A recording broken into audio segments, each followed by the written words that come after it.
जय श्री राम सभी को। तो अभी मैं एल्केमी योगा सेंटर उबुद में है और ये बहुत प्यारी जगह है फॉर योगा फॉर मेडिटेशन। और आज मैं आप सबके साथ हेल्थ के बारे में शेयर करना चाहता हूँ कुछ पॉइंट्स। तो जनरली मैंने देखा है कि हमारे देश में जो है लोग हेल्थ पे धीरे धीरे अवेयरनेस बढ़ रही है, नो डाउट, बट बहुत सारी चीज़ें हैं जिसके बारे में आज हम डिस्कस कर सकते हैं। तो अभी क्या है कि हमारे कंट्री में, इंडिया में बहुत अच्छी प्रोग्रेस है। हमारे इंडिया से योगा आया है, जिम भी आजकल बहुत प्रोग्रेस में है और भी बहुत सारी चीज़ें हैं। लोग फिटनेस को लेके बहुत अवेयर हो रहे हैं। बट आज मेन चीज़ के बारे में बात करते हैं जो काफ़ी लोग भूल जाते हैं और काफ़ी लोग ध्यान नहीं रख पाते। वो है आपकी डाइट, जो 70 और 80% रोल प्ले करती है। तो डाइट जो है ना हमारे देश में, वो इतनी अच्छी नहीं है। सुनने में थोड़ा बुरा लग सकता है, बट हमारे देश की डाइट, हमारे जिस तरीके से हम खाना खाते हैं, हम फ्रूट्स नहीं खाते, हम बहुत सारी चीज़ें स्किप कर जाते हैं। तो आज के जो टॉपिक है वो यही है कि प्लीज़ अपनी डाइट का ध्यान रखिए, थोड़ी बहुत न्यूट्रिशन की नॉलेज लीजिए कि क्या हम न्यूट्रिशन अपनी डेली लाइफ में अप्लाई कर सकते हैं, क्या हमारी न्यूट्रिशन बॉडी में कमी है, किन चीज़ों को हम पूरा नहीं कर पा रहे। क्योंकि बहुत से लोग सिर्फ एक ही क्वेश्चन पूछते हैं कि हम पूरे दिन काम करते हैं फिर भी हमें फ़ैट बढ़ता है बॉडी में, वेट लॉस नहीं हो पाता, हम स्लिम क्यों नहीं फील कर पाते। तो उसका प्राइमरी रीज़न ये भी हो सकता है शायद कि आपकी बॉडी में प्रोटीन की मात्रा कम हो और कार्ब्स की बहुत ज़्यादा हो। तो बहुत सिंपल सा भी मैं लॉजिक सबके लिए बताता हूँ कि आप कार्ब्स की मात्रा को कम करो। जैसे कि हम रोटी बहुत ज़्यादा खाते हैं, तो रोटी को थोड़ा कम करो, वेजिस को अपनी डाइट में बढ़ाओ, प्रोटीन को बढ़ाओ। तो ऐसी-ऐसी कुछ चीज़ें हैं, नॉलेज है। और हमारे पास आज तो कितना अच्छा वरदान है कि हमें इंटरनेट मिला है, चैट जीपीटी मिला है। हम किसी से भी अच्छी नॉलेज ले सकते हैं, बहुत अच्छी नॉलेज ले सकते हैं। लेकिन पॉइंट ये है कि हम उसको अप्लाई कर सकते हैं कि नहीं। तो प्राइमरी मेरा रीज़न ये है आज की वीडियो बनाने का, वो ये है कि डाइट के बारे में तो आप प्लीज़ नॉलेज लीजिए और हो सकता है तो अपना न्यूट्रिशनल्स किसी से कंसल्ट करिए और कुछ टाइम के लिए कंसल्ट करिए, जिससे धीरे धीरे आपको पता चले कि आपकी बॉडी में एक्चुअल में रिजल्ट्स फास्ट कैसे आएंगे। बहुत से लोग वर्कआउट का टाइम नहीं होता उनके पास, तो कैसे वो चीज़ों को मॉडिफाई कर सकते हैं। जैसे फॉर एग्जांपल बहुत से लोग हैं जो रोज़ ट्रैवल करते हैं ऑफ़िस के लिए। तो ऑफ़िस के लिए वो अपनी कैसे कुछ स्नैक्स रख सकते हैं। जब वो वापस आ रहे होते हैं तो आई नो उनको भूख लगती है, कुछ स्नैक्स चाहिए होता है, लेकिन हम कई बार गलती कर जाते हैं कि हम स्ट्रीट फूड खाते हैं। तो अगर आपको हेल्दी ऑल्टरनेटिव चाहिए तो आप जैसे चने रख सकते हो, कोई प्रोटीन पाउडर रख सकते हो, कोई भी ऐसी चीज़, सीड्स रख सकते हो। तो ऐसी बहुत सारी चीज़ें हैं, मखाने रख सकते हो। तो अगर हमें ये चीज़ें पता होंगी ना, तो हमारा फॉर अ टाइम जो हम एक क्रेविंग होती है ना ऑफ़िस के बाद, शाम को थकने के बाद और बीच में जो स्नैक टाइम होता है, वहाँ पे हम कहीं न कहीं कोई ऑल्टरनेटिव ढूँढ सकते हैं। हम नाश्ते को देख सकते हैं कि हम नाश्ते में क्या गलत कर रहे हैं। बहुत से लोग ऑयली फूड खाते हैं। हम देख सकते हैं कि हम क्या गलत कर रहे हैं और फिर उसको कैसे एक हेल्दी ऑल्टरनेटिव में चेंज कर सकते हैं। अच्छा, तो अब मेन बात करते हैं कि आपको डाइट के बारे में भी पता चल जाएगा, आपको हेल्दी ऑल्टरनेटिव के बारे में पता चल जाएगा।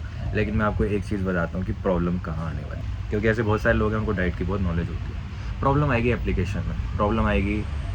क्यों आएगी प्रॉब्लम? आप सब कुछ हेल्दी ऑल्टरनेटिव अपने पास रख भी सकते हो, अपने कार में, अपने बैग में, लेकिन प्रॉब्लम आएगी क्रेविंग में। जब आप रेगुलर अपना कोई काम करोगे, ऑफिस जाओगे, थक जाओगे, स्ट्रेस होगा, कुछ होगा, आपका मन करेगा कि आज मैं मीठा खा लूँ, आज मैं कुछ जंक खा लेता हूँ, आज मैं कुछ ऐसी कुछ भी फूड खा लेता हूँ जिससे मुझे एक अच्छा फ़ील हो। तो ये जो क्रेविंग्स है, ये जो हार्मोनल डिसबैलेंस हो जाता है due to stress, due to overwork, due to हम बहुत ज़्यादा ओवरबर्डन हो जाते हैं, कई बार बहुत ज़्यादा हम डिस्ट्रैक्ट हो जाती हैं हमारी एनर्जीज़। वो इस वजह से होती है कि जो हमारी एनर्जी होती है ना, वो एक अलाइनमेंट में, एक सिस्टम में तो चलती है थोड़े टाइम के लिए, लेकिन थोड़े टाइम बाद जब भी लाइफ में कुछ अनसर्टेन सिचुएशन आती है तो हम आउट ऑफ अलाइनमेंट हो जाते हैं। जैसे किसी ने 2-4 दिन के लिए तो ड्रिंक छोड़ी और बहुत अच्छा बातें करी, बहुत अच्छी जगह गए, लेकिन जहाँ 5वां-6वां दिन आया, कोई प्रॉब्लम आई, फिर से वो चीज़ स्टार्ट हो गई। तो ये बहुत कॉमन है, बहुत कॉमन है ये चीज़ जो मैं जिसके बारे में बात कर रहा हूँ। लेकिन इसका अल्टरनेटिव, इसका बेस्ट सॉल्यूशन ये है जो कोई नहीं बताता। उसका बेस्ट सॉल्यूशन ये है कि please try to do meditation. बहुत सिंपल सी चीज़ है। आँखें बंद करो, अपनी ब्रेथ पे ध्यान दो। अगर नहीं हो पा रही तो गाइडेड मेडिटेशन यूट्यूब पे लिखिए and try to do meditation regularly in your life, regularly. इससे क्या होगा कि जो आपकी क्रेविंग्स होती है ना रेगुलर, डोपामीन, इंस्टाग्राम पे कोई लाइक आ रहा है कि नहीं आ रहा, या मुझे कुछ खाने का मन कर रहा है तो मैं खा ही लेता हूँ आज थोड़ा सा। ये सारी क्रेविंग्स आपकी धीरे धीरे धीरे धीरे विद मेडिटेशन कम होती रहेगी, कम होती रहेगी, कम होती रहेगी। If you do regular meditation, तो जो आपकी ये जो हंगर है, ये जो क्रेविंग्स है जिसको हम कंट्रोल नहीं कर पाते, ये with meditation you can control. And मैं बेस्ट चीज़ बोलूँ तो ये जो एनर्जीज़ हैं क्रेविंग की, हमारी डिस्ट्रैक्शंस होती हैं और इनको आप मैनिपुलेट कर सकते हो अपनी लाइफ में। तो ऐसे ही कुछ चीज़ें मैं भी कई बार डिस्ट्रैक्ट होता हूँ, but the primary point is कि मैं ऐसी जगह पे इसलिए आता हूँ सो दैट मैं ऑलरेडी टीचर हूँ, ऑलरेडी कंसल्ट करता हूँ, और मैं इसलिए आता हूँ क्योंकि मेरे को हमेशा यही लगता रहा कि I am already a student. जब भी हम टीचर बन जाते हैं ना, तो कहीं ना कहीं एक ईगो डेवलप हो जाती है, और जब ईगो डेवलप हो जाती है तो हम शायद लर्निंग को बंद कर देते हैं, एप्लीकेशंस को बंद कर देते हैं। तो मैं अपनी लाइफ में जब भी स्टूडेंट बनता हूँ, जब भी बार बार स्टूडेंट बनता हूँ, मेरे को हर बार एक नया सीखने को कुछ मिलता है, और मैं बहुत कुछ सीखता रहता हूँ। लेकिन मैं एक छोटी सी गलती ये करता था कि मैं आप लोगों के साथ शेयर नहीं करता था। मैं शेयर करता था इंस्टाग्राम में, लेकिन अब मैं यूट्यूब पे डिटेल में शेयर किया करूँगा कि क्या मेरी गलतियाँ हैं, क्या मैं आपको चाहता हूँ कि आपकी वो गलतियाँ ना हो और आपका शॉर्टेस्ट रूट में आपकी बेस्ट हेल्थ अचीव हो। तो हमारे शास्त्रों में भी लिखा है कि प्रथम सुख निरोगी काया। इसका मतलब है कि जो सबसे पहला सुख है वो निरोगी काया ही है। इंग्लिश में भी है हेल्थ इज़ वेल्थ। तो ये बहुत ज़्यादा इंपॉर्टेंट टॉपिक है।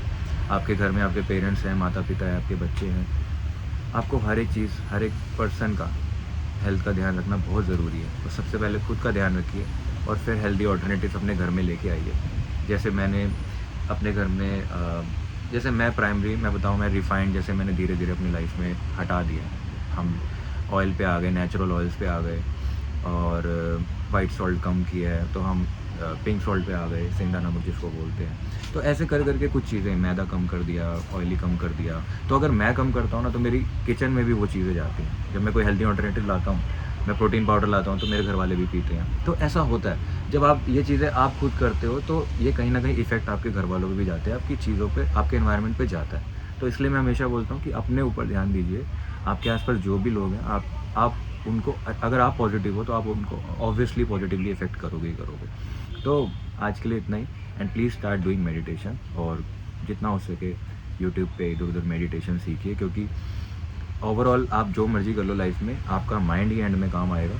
और ये माइंड बहुत बहुत पावरफुल है, और जो चीज़ जितनी पावरफुल होती है वो उतना पावरफुल हमें डिस्ट्रैक्ट भी कर सकती है। तो आज के लिए इतना ही, मिलते हैं नेक्स्ट वीडियो में। Please start doing sadhana in your life. Add sadhana, भक्ति करिए, मंत्र सुनिए, कुछ भी करिए जिससे आपके मन को शांति मिले, और जिससे आपको ये लगे कि आपका मन, आपकी एनर्जी आपके कंट्रोल में है। तो आज के लिए इतना ही, मिलते हैं नेक्स्ट वीडियो में। जय श्री राम सभी को।